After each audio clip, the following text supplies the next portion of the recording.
সম্প্রতি আমরা আমাদের বাংলাদেশে আয়নাঘরের কথাও শুনেছি। তা আয়নাঘরে যাদেরকে টর্চার করা হয়েছে এরা যুদ্ধবন্দী? এরা তো কারাবন্দী, তাও অন্যায়ভাবে। এনফোর্স ডিসঅ্যাপিয়ারেন্স ছিল, অন্যায়ভাবে তাদেরকে গুম করা হয়েছে।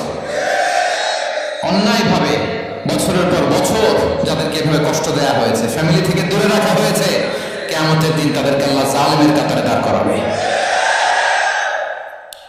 ইসলাম কারাবন্দীদের দূরের কথা, যুদ্ধবন্দীদের সাথে ভালো আচরণের কথা বলেছে।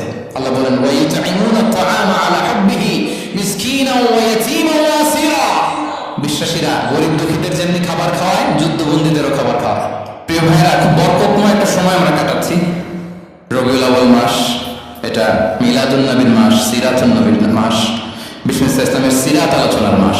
পুরো মাস জুড়ে আমরা বিষ্ণু ইসলামের সিরাত আতেরা, বরকতময় সিরাত নিয়ে, মিলাদ নিয়ে আমরা